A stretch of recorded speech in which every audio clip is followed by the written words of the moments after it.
Olá pessoal, esta será a nossa 15ª aula do nosso curso de História da Filosofia Moderna, Filosofia do Senso Comum, e nós podemos dizer que esse é o início da terceira e última parte do nosso curso. Na primeira parte, nós nos ocupamos em discutir a fundamentação da filosofia da mente, do conhecimento sobre os fenômenos mentais, do ponto de vista da filosofia do senso comum do Reid. Na segunda parte, que foi uma parte mais curta, nós nos ocupamos com a crítica do Reid aos sistemas de filosofia de Descartes a Hume, passando pelo Malebranche, pelo Locke, pelo Berkeley, mais exatamente a crítica do Reid ao princípio desses sistemas de filosofia, o princípio ideal, a hipótese ideal e todos os vários argumentos do Reid para mostrar que esse princípio não só conduz necessariamente a filosofia rumo ao ceticismo, direciona a filosofia, o conhecimento ao ceticismo, como também esse princípio é apenas uma hipótese, ou seja, nenhum dos autores jamais teria provado a existência de ideias na mente humana, essa noção de ideias enquanto entidades. Então, dessa forma, o Reid acredita ter respondido a todos os autores da filosofia moderna. Mais uma vez, ele acredita ter respondido Descartes, o Malebranche, o Locke, o Berkeley e o Hume. Então, de uma maneira didática, nós podemos dizer que o Reid, com essa crítica à teoria comum das ideias, aos sistemas desses autores, Reid limpou o terreno da filosofia, limpou das opiniões equivocadas, das opiniões falsas, do ceticismo, para então, a partir daí, ser capaz de construir a sua própria filosofia do senso comum. E é assim que nós vamos iniciar essa terceira parte do curso, com o aspecto positivo da filosofia do Reid, construtivo. Vamos abandonar a crítica, o aspecto destrutivo da filosofia do Reid, esse questionamento dos sistemas de filosofia dos autores modernos dos séculos 17 e 18, para agora começarmos a tratar do modo como o Reid faz filosofia. E nossa primeira aula, na verdade nas três primeiras aulas dessa terceira parte, a aula 15, a aula 16 e a aula 17, eu vou me ocupar com a psicologia dos poderes da mente do Reid. O que isso quer dizer? O modo como o Reid descreve, a partir da reflexão, aquela via de conhecimento sobre a qual eu falei algumas aulas atrás, sobre de que, a partir da reflexão, como o Reid caracteriza as operações da mente humana. É claro que nós não podemos falar de todas essas operações, porque nos faltaria tempo e nem o Reid seria capaz de falar da totalidade dos fenômenos mentais, de todos os modos como a mente humana funciona. Então, para isso, eu selecionei algumas faculdades em específico. Eu selecionei aquelas faculdades que produzem crenças, aquelas atividades mentais às quais são devidas crenças ou juízos que serão princípios primeiros do conhecimento, que Reid chama princípios primeiros do senso comum. Então nós vamos ver de que maneira a mente humana nos leva a crenças e juízos que serão princípios primeiros de conhecimento, aquelas crenças e juízos que no final das contas formam o próprio senso comum, e assim nós poderemos compreender mais claramente o que o Reid entende por senso comum e o que é recorrer ao senso comum em filosofia. Então aqui tem uma pequena tabela que nas próximas 3 aulas eu vou apresentá-la para que nós possamos nos familiarizar com essa psicologia, nesse sentido, psicologia como descritiva, no sentido de descrição do modo como funciona a mente, das faculdades mentais, dos poderes mentais, das atividades, operações. Então aqui nós temos as faculdades, que são que nos interessa primordialmente agora: consciência, memória, percepção, o gosto, que é a faculdade estética, de apreciar o belo nas artes e na natureza, a consciência moral e o raciocínio. Bom, vamos nos lembrar que o Reid faz uma distinção didática sobre o funcionamento da mente e que existem, grosso modo, poderes intelectuais e poderes ativos. Os poderes intelectuais são os poderes de conhecer, os poderes ativos são aqueles poderes que nos fazem agir. Então, dos poderes intelectuais que nos permitem conhecer, esses são alguns desses poderes: a consciência, a memória, a percepção, o gosto, a consciência moral, o raciocínio. Ainda temos a abstração, a concepção, o juízo, crença, sensação, sentir e afecção também são poderes. Contudo, eles não podem ser ditos faculdades no sentido de que a eles não são devidos princípios primeiros, não são devidos crenças que são assumidas como princípios primeiros do senso comum, como fundamento do conhecimento. De um lado nós temos aqui as faculdades e adiante nós temos concepção, juízo, crença, sensação, sentir e afecção, que são elementos, que são poderes mais simples que constituem essas outras faculdades. Por exemplo, em toda operação da consciência nós temos uma concepção envolvida e um juízo e uma crença. Na do gosto, por exemplo, nós temos uma concepção, um juízo e crença e um sentir. E na consciência moral nós ainda temos, além de todos desses três elementos, nós ainda temos a afecção.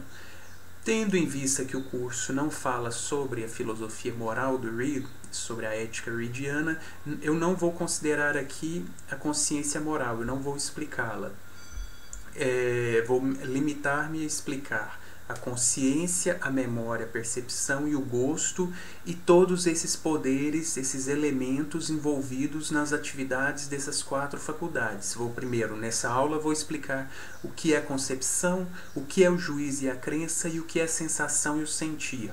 Nas próximas aulas eu falarei das faculdades propriamente ditas e as crenças e juízos que são devidas a essas faculdades. Então, espero que tenha ficado um pouco claro esse quadro e adiante eu vou explicar bem detidamente isso de uma maneira que todos possam acompanhar. Então, comecemos com, aqui, de acordo com o nosso quadro, a concepção, que também pode ser chamada de noção. Na verdade, esse poder da mente, ele possui vários nomes: imaginação, concepção, noção, simples apreensão. E o que é para o Reid? Uma noção, ou a concepção, portanto, é um ato da mente que concebe ou pensa em algum objeto. Lá no primeiro capítulo dos poderes intelectuais, que vocês têm disponíveis aí na tradução, ele diz: conceber, imaginar e aprender são comumente usadas essas palavras como sinônimos em nossa língua e significam a mesma coisa que os lógicos chamam de simples apreensão. Essa é uma operação da mente diferente de todas as outras que mencionamos. Quando percebemos, lembramo-nos, estamos conscientes, temos uma persuasão ou convicção completas de sua existência. Ou seja, quando as faculdades da percepção, da memória e da consciência atuam, nós temos crença. Contudo, podemos conceber ou imaginar o que não tem existência e o que firmemente acreditamos não ter nenhuma existência. Então aqui ele está separando a percepção, a memória e a consciência e os juízos nessas faculdades da noção ou concepção, dessa imaginação. O que nunca teve existência não pode ser lembrado. O que não tem existência no presente não pode ser objeto da percepção ou da consciência. Contudo, o que nunca teve ou que não tem nenhuma existência pode ser concebido. Grosso modo, conceber, ter uma noção, uma simples apreensão é apenas pensar em algo. Quando você pensa em algo sem acreditar na existência desse algo, você está imaginando, você está concebendo, você está tendo uma noção. Eu penso em uma árvore nesse exato momento, eu estou tendo uma concepção, estou concebendo uma árvore. E o mais importante disso é que quando eu concebo, essa operação simples da mente de conceber ou imaginar, ter a imagem da coisa na mente, do objeto na mente, não envolve nenhuma crença, nem juízo. Eu não acredito que isso existe ou não naquele momento em que eu estou concebendo. Observemos, portanto, que conceber, imaginar e aprender, quando tomadas no sentido apropriado, significa um ato da mente que não implica nenhuma crença ou juízo. É um ato da mente por meio do qual nada é afirmado ou negado e que, portanto, não pode ser verdadeiro ou falso. Eu imagino aqui um minotauro, um pégaso, um centauro. Eu estou apenas pensando nessas coisas, nesses seres fantásticos, e não estou julgando sobre a existência desses seres. Eu estou apenas imaginando, pensando, concebendo essas existências, e posso conceber coisas que existem. Eu posso conceber uma caneca de café, eu posso conceber o meu computador, a minha webcam. Isso tudo pode ser concebido. Utilizando a via da reflexão, né, que é a observação cuidadosa do que se passa no interior da mente, Reid observa que a concepção é um elemento presente em todas as operações da mente humana. Pode ser observado que a concepção entra como um ingrediente em toda operação da mente. Nossos sentidos não podem nos dar a crença em algum objeto sem oferecer ao mesmo tempo uma concepção desse objeto. Nenhum homem pode lembrar ou raciocinar sobre coisas de que ele não tem nenhuma concepção. Quando queremos exercer algum de nossos poderes ativos, deve haver alguma concepção do que queremos fazer. Não pode haver desejo ou aversão, amor ou ódio, sem alguma concepção do objeto. Não podemos sentir dor sem concebê-la, embora possamos concebê-la sem senti-la. Então, todas as operações da mente envolvem a concepção, a noção, a simples apreensão, a imaginação. Esse ter a noção do objeto no interior da mente. Quando eu percebo, por exemplo, o meu computador, ao perceber o meu computador, eu tenho a noção de um computador no interior da minha mente. Eu tenho essa operação de conseguir ter a imagem desse computador na minha mente. E, ao conceber, eu não acredito na existência desse computador, por exemplo. Eu não acredito que ele possui tal cor, que ele possui tal peso, etc. Eu apenas imagino isso sem julgar ou acreditar na existência desse computador. Então, essa noção, essa capacidade de conceber, ela está presente em absolutamente todos os poderes, em todas as atividades da mente. A mente não opera sem concepção. Passando para o segundo elemento, que também está presente em grande parte das nossas operações mentais, dos fenômenos da mente, que é a sensação e o sentir. A sensação e o sentir são o aspecto sensível, aquilo que nós sentimos quando algumas das nossas faculdades mentais são exercidas. Por exemplo, quando se percebe os objetos do mundo externo, quando você percebe as coisas, você sente algo. Quando você tem uma percepção estética, quando você contempla uma obra de arte, você tem um sentir. Você tem um sentir envolvido nessa operação de perceber um objeto, que pode ser prazeroso ou desagradável ou doloroso. E do mesmo modo, quando você tem uma percepção moral, quando você percebe uma ação virtuosa, por exemplo, você também tem um sentir. Quando você percebe uma ação virtuosa, você tem um sentimento de prazer. Quando você percebe uma ação viciosa, você tem um sentimento de desagradável, um sentimento doloroso. Então, para o Reid, também algumas das operações da mente têm um aspecto sensível. E aqui é isso que precisa ficar claro, que nós sentimos algo. É uma sensação, um sentir envolvido nas nossas operações. E é um elemento de outras operações, como eu disse, a percepção dos objetos do mundo externo, as operações do gosto e da consciência moral envolvem esse aspecto sensível, de sentir algo. Lá no capítulo 1 do primeiro ensaio dos poderes intelectuais, o Reid vai dizer: sensação é o nome dado pelos filósofos para um ato da mente que pode ser distinguido de todos os outros por não possuir um objeto distinto do próprio ato. Isso é uma caracterização da sensação que eu vou explicar um pouco adiante, que é a não intencionalidade da sensação. A palavra sentir é usada para significar a mesma coisa que sensação, e nesse sentido não tem objeto, e o sentir e a coisa sentida são uma única e mesma coisa. Aparentemente, sensação e sentir são o sentir enquanto substantivo, o sentir, que é, na verdade, o Reid diz feeling, mas nós não, para poder manter a distinção entre feeling e sentiment, eu traduzo feeling por sentir e sentiment por sentimento. Então, a sensação e o sentir são aquilo que aquele aspecto sensível de algumas operações da mente. São elementos que fazem parte dos fenômenos mentais, de algumas atividades. A princípio parecem ser a mesma coisa, significar a mesma coisa, a mesma operação. Contudo, o Reid pensa uma distinção entre um e outro. A sensação está ligada às nossas sensações menos nobres. Por exemplo, quando nós tomamos um café, nós sentimos sensações de calor, da temperatura do café, do gosto do café e o cheiro do café. Então isso são sensações. Quando você tem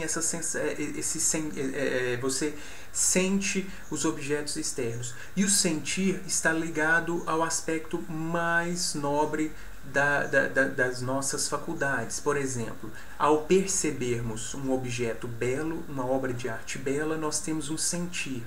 Quando nós percebemos uma ação virtuosa, nós também temos um sentir. Então tem essa distinção, porque o sentir está envolvido em atividades mais nobres da mente humana, que é a percepção estética e a percepção moral. E a sensação a essa parte menos nobre, que inclusive nós, seres humanos, compartilhamos com os animais não humanos. Talvez possa haver entre sentir, tomado neste último sentido, e sensação, essa pequena diferença, que a sensação é mais comumente usada para significar aqueles sentimentos que temos por meio de nossos sentidos externos, apetites e prazeres e dores corporais.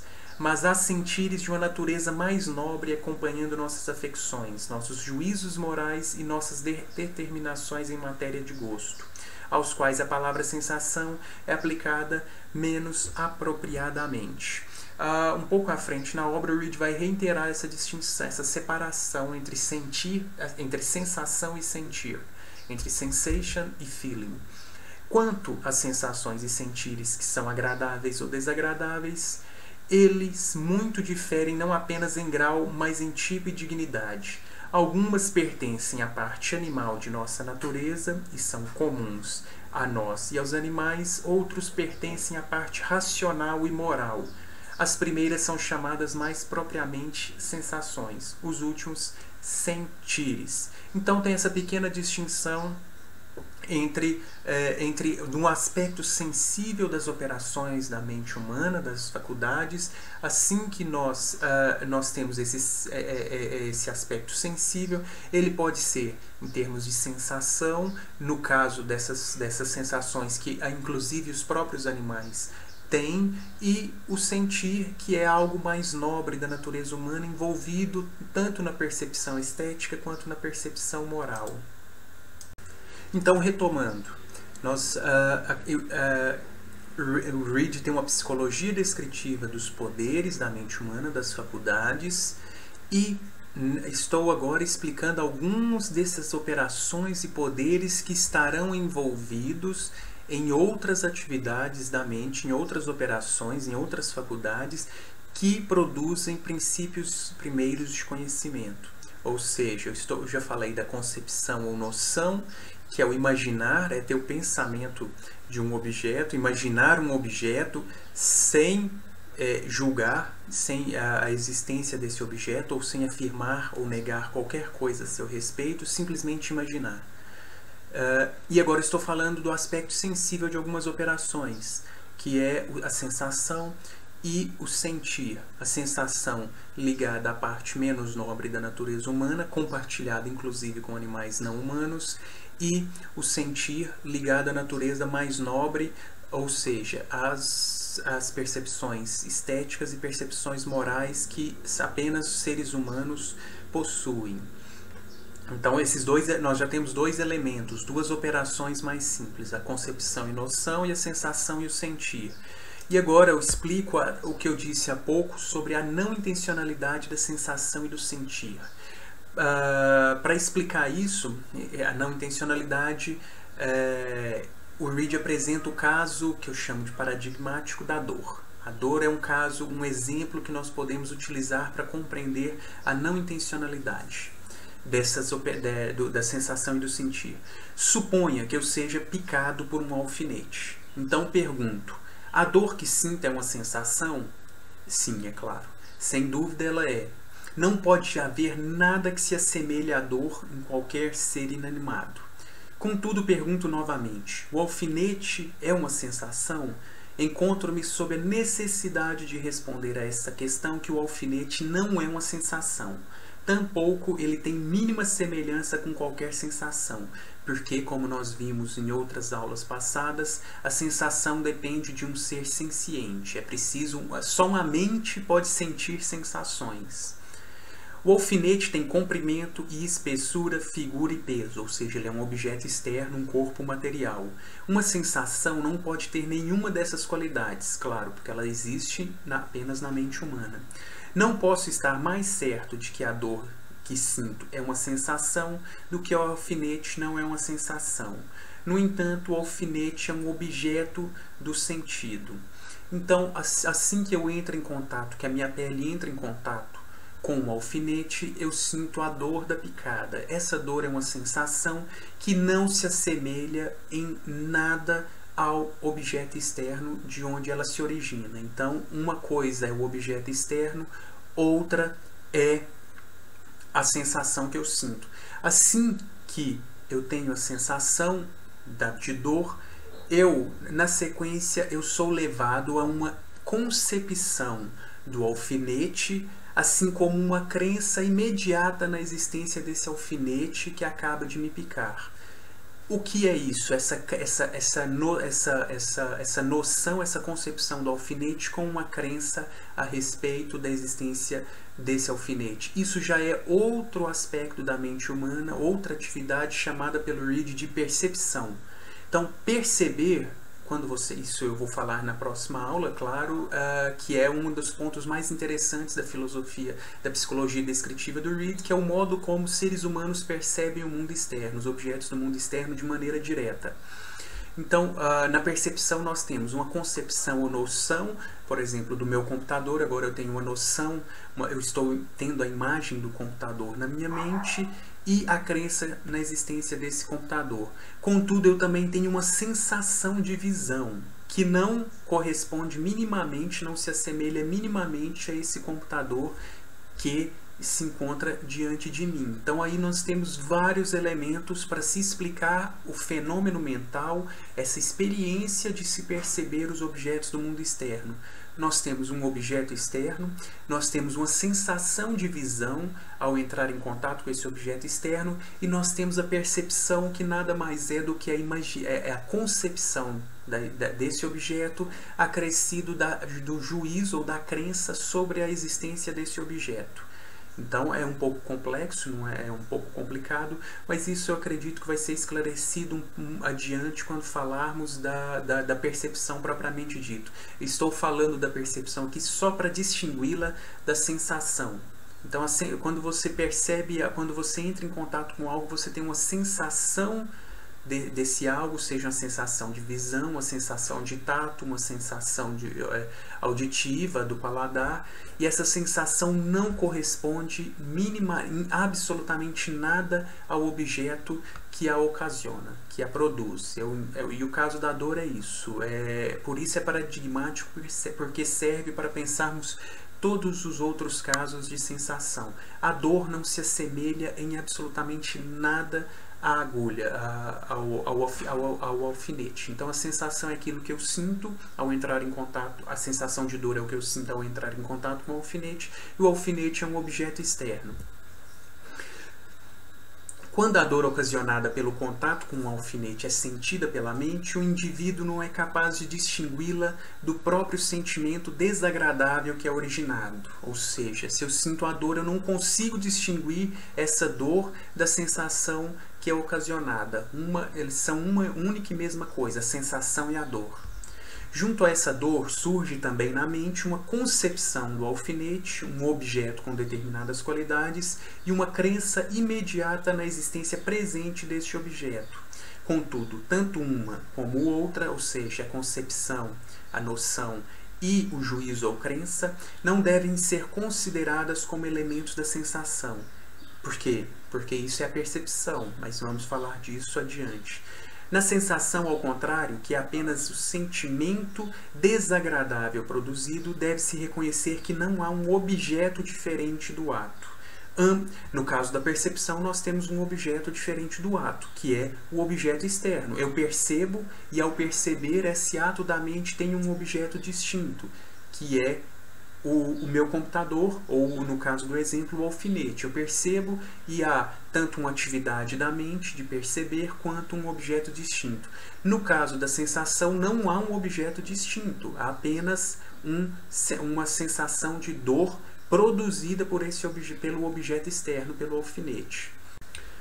Então, a sensação é um ato não intencional da mente humana, isto é, não tem um objeto distinto dele próprio.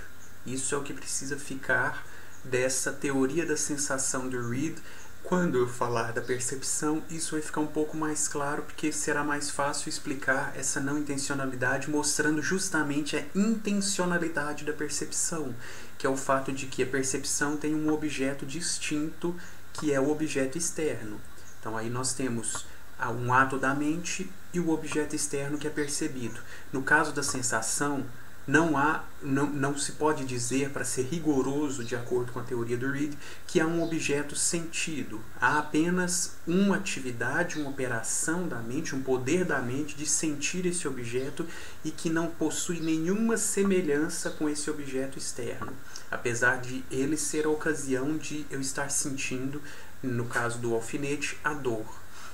Então isso que precisa ficar claro. A sensação é um ato da mente de sentir.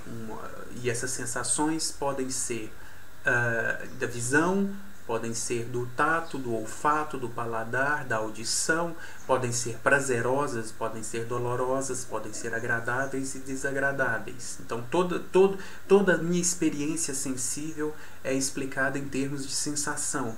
No caso daqueles sentires mais nobres ligados à contemplação estética e à contemplação moral, à percepção moral, nós dizemos sentir, porque isso os seres humanos não compartilham com animais não humanos. O juízo. Então até agora eu expliquei dois elementos que estão presentes em grande parte das operações da mente: noção, concepção, sensação e sentir. Agora vamos para o terceiro elemento, que é o juízo e a crença. Ambos podem ser tratados conjuntamente, porque o Reid não tem uma separação muito clara entre o que é julgar e o que é acreditar. Então eu particularmente utilizo juízo e crença de maneira intercambiável para se compreender a filosofia do Reid. Tanto crença como porque não há crença sem juízo. E não há juízo sem crença. Então os dois estão intrinsecamente conectados. E o que é juízo? Que é o julgar, né? A faculdade, o poder da mente de julgar. A formulação mais clara da compreensão de juízo surge na seguinte passagem do capítulo Sentimentos dos Filósofos sobre o juízo, que é dos poderes intelectuais. Entendo, por isso, aquela operação da mente pela qual determinamos se algo, que pode ser expresso por uma proposição, é verdadeiro ou falso. Julgar é dizer se é verdadeiro ou falso. Então, e pode ser expresso por uma proposição: a árvore é verde.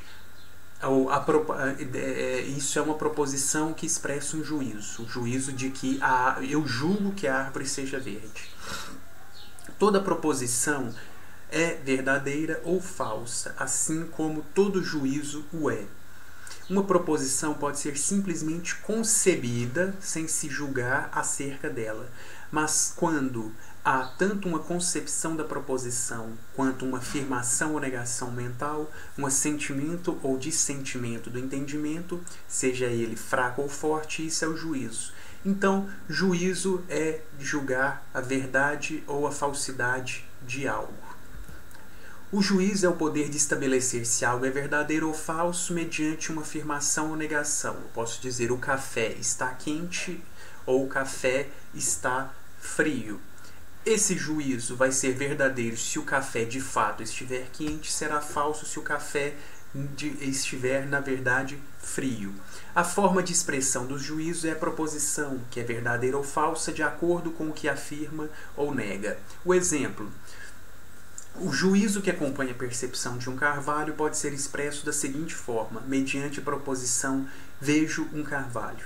O juízo é verdadeiro se de fato o indivíduo vê a árvore. O juízo é falso se o que ele percebe não é um carvalho. Eu posso estar vendo outro tipo de árvore e, nesse caso, o juízo seria falso. O mesmo vale para a proposição. Ela é verdadeira caso o indivíduo esteja de fato vendo uma árvore e falsa caso não seja um carvalho que é percebido. Então, juízo é dizer se é verdadeiro ou falso, é afirmar algo de algo ou negar algo de algo, que pode ser expresso na linguagem por uma proposição, como vejo um carvalho. E o que é importante para o Reid sobre os juízos? No capítulo do juízo em geral, do sexto ensaio dos poderes intelectuais, e que também está disponível na tradução, ele vai dizer: é verdade que é mediante uma afirmação ou a negação que expressamos nossos juízos.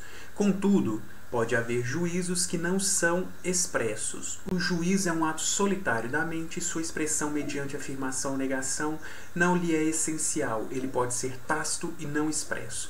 Ou seja, eu posso estar a julgar todo o tempo sem que com isso eu expresse esses juízos em uma forma de proposição. Por exemplo, eu estou olhando para, mais uma vez, o exemplo do computador ou da webcam. Eu estou olhando para a minha webcam e, ao olhar para a minha webcam, estou percebendo esse aparelho, esse dispositivo eletrônico. Então, e ao perceber esse dispositivo eletrônico, eu estou julgando que esse dispositivo existe. Eu estou dizendo o tempo todo para mim mesmo, essa webcam existe, essa webcam existe, essa webcam é preta, essa webcam tem determinado tamanho. Não. Por quê? Porque esse juízo é tácito, ele é silencioso e eu não preciso expressá-lo. Fazemos todo o tempo juízos, realizamos juízos todo o tempo, julgamentos, e esses juízos são em sua maior parte tácitos e não expressos. Por que isso é importante? Para o Reid, isso é importante porque permite explicar que os nossos juízos acompanham outras operações mentais, como no caso a percepção, a memória, a consciência, a percepção moral, a percepção estética. Sempre que eu percebo um objeto externo, eu estou julgando sobre a existência desse objeto, sobre as qualidades que esse objeto tem, e nem sempre eu estou refletindo e dizendo para mim mesmo esses juízos, expressando esses juízos. Em pessoas que alcançaram os anos de entendimento, o juízo acompanha necessariamente todas as sensações, percepções pelos sentidos, consciência e memória, mas não a concepção. Então, lembrando que a concepção é aquele ato de imaginar algo, de pensar em algo, conceber, ter a noção de algo, sem julgar a verdade ou falsidade desse algo, se ele existe ou se ele não existe. Como, por exemplo, eu estou pensando na minha webcam agora, não estou percebendo a minha webcam, estou olhando a tela do meu computador, estou concebendo a minha webcam sem julgar se ela existe ou não. Da mesma maneira que eu posso conceber, pensar num centauro, num grifo, em todos esses animais mitológicos, esses seres mitológicos. É evidente que um homem que sente dor julga e acredita que ele realmente a sente. O homem que percebe um objeto acredita que ele existe e que ele é aquilo que ele percebe distintamente como sendo. Tampouco está em seu poder evitar tal juízo. O mesmo pode ser dito da memória e da consciência. Não disputo se o juízo deve ser chamado um concomitante necessário dessas operações ou se, ao invés, uma parte ou ingrediente delas. Contudo, é certo que todas elas são acompanhadas por uma determinação de que algo é verdadeiro ou falso e uma crença consequente. Então, aqui está, o Reid está relacionando o juízo com a crença. Então, como eu disse, os termos parecem ser intercambiáveis, podem ser utilizados de maneira intercambiável. Então, assim que eu tenho uma lembrança de algo que eu fiz ontem à noite, por exemplo, eu li um livro de literatura ontem à noite, eu estou me lembrando disso e tacitamente, silenciosamente, estou julgando que isso é real, que isso realmente aconteceu e que isso é verdade. E eu acredito que esse acontecimento do passado de fato existiu. E para que isso, para que essa lembrança seja acompanhada por um juízo ou uma crença, eu não preciso expressar isso por meio de palavras, por meio de pensamentos. Eu não preciso dizer, eu julgo que a lembrança da noite passada é verdadeira ou real. Não, isso é um ato silencioso da mente. Sempre que eu estou me lembrando, há um juízo envolvido. Sempre que eu estou percebendo algo, um objeto externo, há um juízo envolvido. Sempre que eu estou consciente de algum fenômeno da minha mente, como por exemplo uma paixão, eu acredito, eu julgo que esse fenômeno mental existe. Então, o juízo acompanha grande parte das nossas operações mentais, exceto, e aqui precisa ficar claro, a concepção. A concepção não é acompanhada por juízo. O indivíduo que percebe um carvalho julga tacitamente e silenciosamente, ao percebê-lo, que o carvalho percebido existe de fato, muito embora ele não enuncie o carvalho que percebo realmente existe. Ou, por exemplo, eu julgo que o carvalho que percebo realmente existe. Isso é feito de maneira silenciosa e tácita. Esse juízo é uma operação silenciosa da mente que ocorre quando o objeto externo é percebido e não precisa ser enunciado por palavras ou signos para que ocorra. A dificuldade de se reconhecer isso, ou seja, que todas as vezes que percebemos, nós julgamos e acreditamos,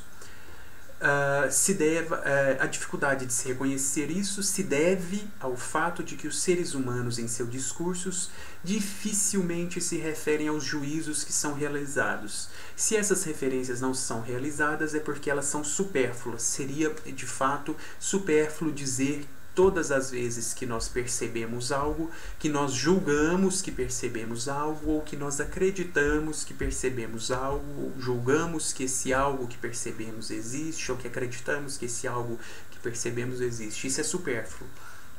Quando o indivíduo diz, veja um carvalho, está implícito com o efeito que há um juízo acerca da existência do objeto que é visto. Isto é, que ele julga que existe um objeto e que esse objeto é visto por ele.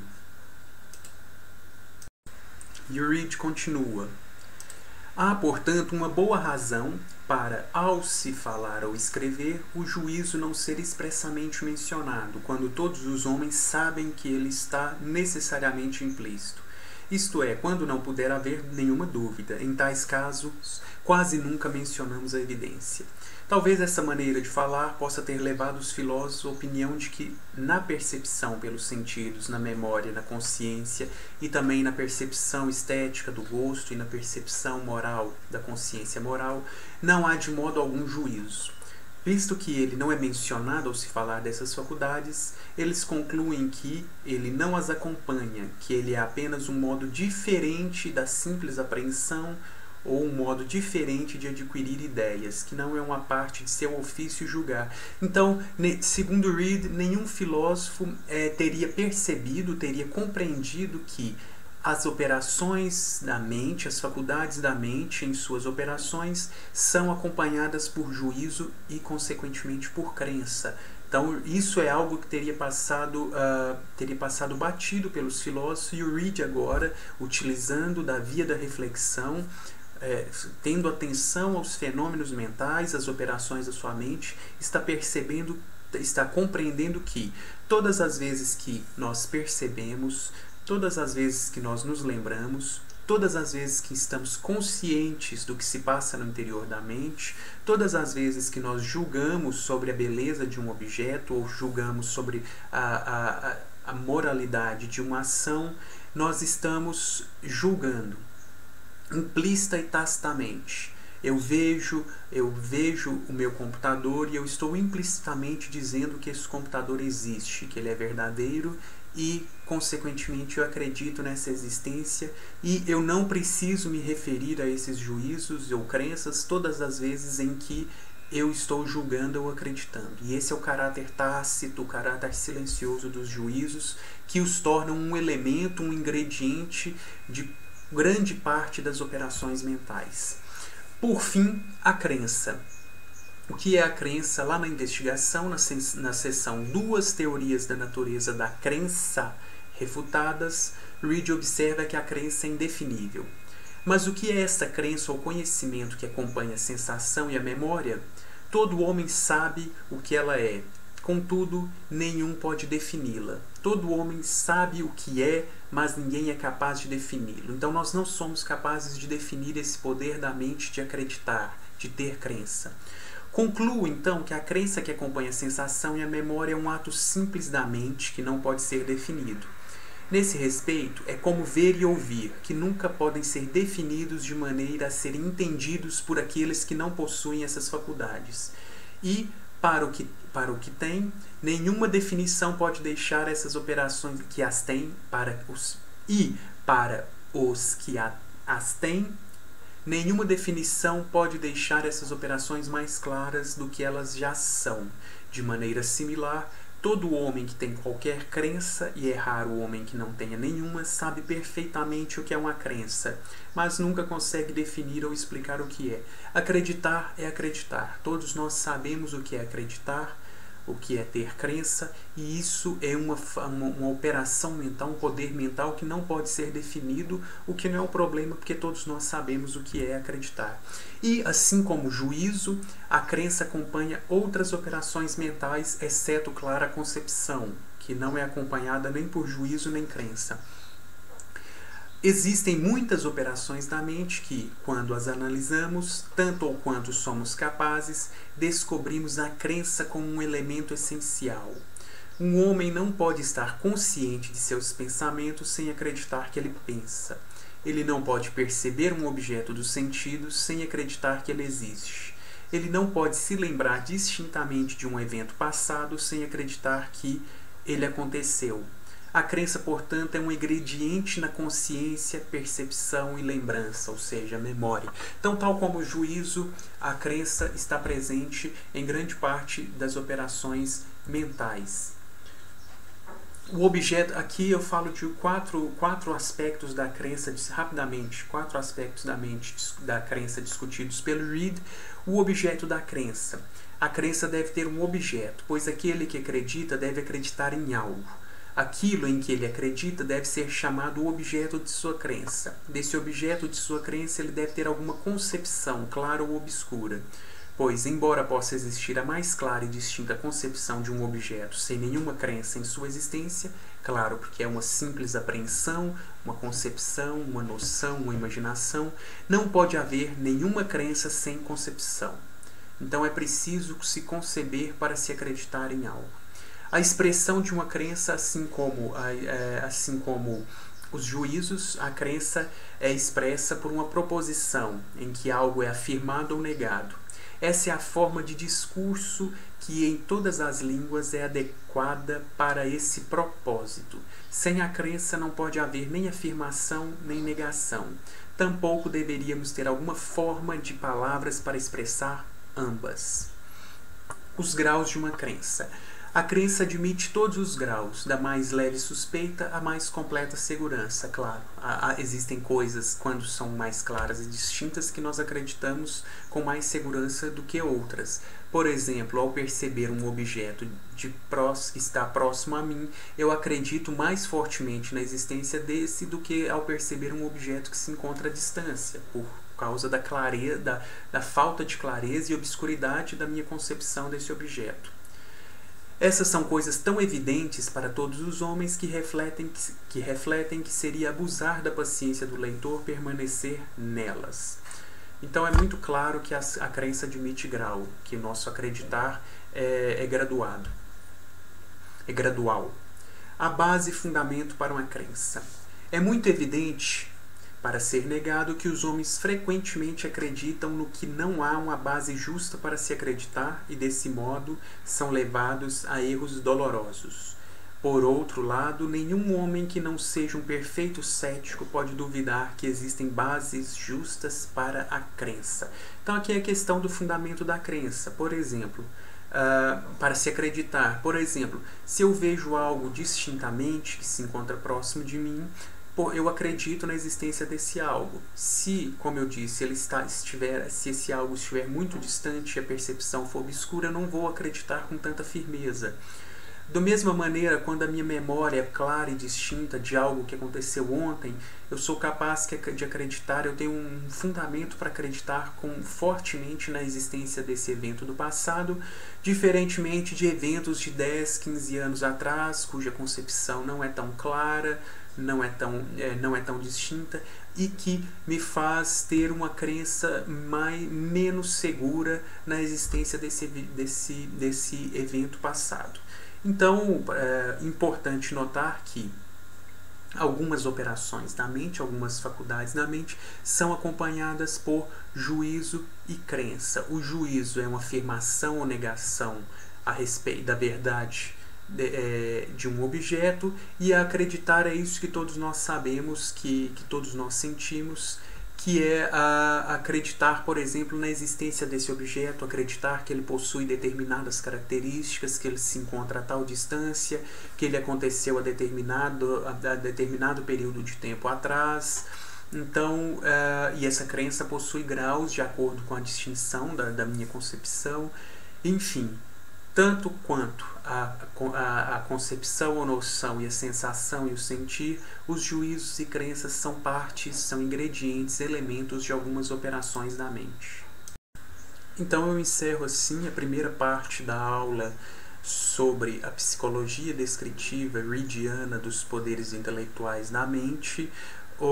Nessa exposição eu me ocupei com a explicação dos elementos ou ingredientes que são operações mais simples da mente, que fazem parte de operações mais complexas, como a concepção ou noção, o juízo e crença, a sensação e o sentir, que são todos elementos de outras operações mentais, como a consciência, a memória, a percepção e o gosto, que são as faculdades que nós vamos tratar de agora em diante. Então, a concepção ou noção é o pensamento de um objeto sem nenhuma crença a seu respeito, sem nenhum juízo a seu respeito, é simplesmente ter o objeto em mente. O juízo é a afirmação da verdade desse objeto.